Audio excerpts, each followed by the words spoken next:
আসসালামু আলাইকুম, সবাই কেমন আছেন? আজকে শেয়ার করছি লাউ রান্না। তো প্রথমে আমি পরিমাণ মতো পেঁয়াজ কুচি, লবণ, টমেটো, তারপরে আদা রসুন বাটা, একটু হলুদের গুঁড়ো, সামান্য একটু মরিচের গুঁড়ো আর ধনে গুঁড়ো, একটু জিরে গুঁড়ো একটু দিয়ে ভালো করে নেড়ে ছেড়ে কষিয়ে নিয়েছি তেলের উপরে। তো যখন সুন্দর কষানো হয়ে গেছে সুন্দরভাবে, তখন আমি 2 পিস মাছের টুকরো দিয়ে আমি এগুলো ভালো করে মাছগুলোকে কষিয়ে, আপনারা চাইলে এখানে চিংড়ি মাছও ব্যবহার করতে পারেন। তো আমাদের বাসায় চিংড়ি মাছ ছিল না বিধায় আমরা এই যে মাছের দিয়ে রান্না করেছি, মাছের পিস দিয়ে।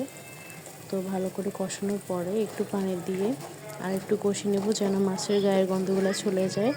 দেন আমি মাছগুলোকে একটু নেড়ে ছেড়ে ঘুটে মিশিয়ে নিব যেন ভালোভাবে মিশে যায় লাউয়ের সাথে। এই পর্যায়ে মাছগুলো বোনা হয়ে গেছে, যখন কষানো হয়ে গেছে তখন আমি লাউগুলো দিয়ে দিয়েছি। আগে থেকে লাউগুলো ধুয়ে পানি ঝরিয়ে নিয়েছি। তারপর যে যেভাবে ভালো লাগে সে এভাবে রান্না করে। আমার কাছে এভাবে রান্না করতে ভালো লাগে। এটা আমি লাউ রান্নাটা আমি আমার শাশুড়ির কাছ থেকে শিখেছি।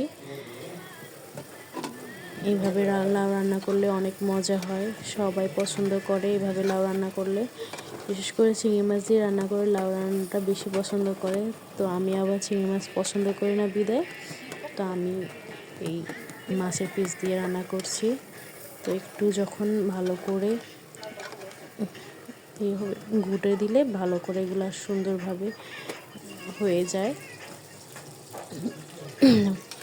তারপরে একটু অফ ক্যামেরাতে আমি ঝোল দিয়ে দিয়েছি পরিমাণ মতো, ভালো করে নেড়ে ছেড়ে কাঁচামরিচ, তারপরে ধনেপাতা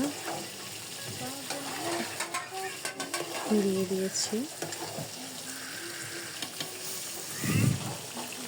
ধনেপাতাটা আপনার একটু হয়ে আসতে দিলেই ভালো, তাহলে ঘ্রাণটা সুন্দর থাকে।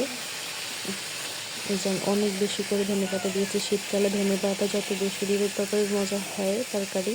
সব তরকারিতে ধনেপাতা দিলে আলাদা একটা স্মেল আসে, ওইটা ভালো লাগে খেতে। দেন লাউ হয়ে আসার পরে লাউয়ের মধ্যে পেঁয়াজ দিয়ে বাগার দিলে লাউয়ের টেস্টটা দ্বিগুণ পরিমাণে বেড়ে যায়। তো আমি এখানে বাগার দিয়ে দিয়েছি, দেখতে পাচ্ছেন। বাগার দিলে অনেক মজা হয়, ঘ্রাণটা অনেক সুন্দর আসে। এই তো হয়ে গেছে আমার, অনেক মজা হয়েছে খেতে।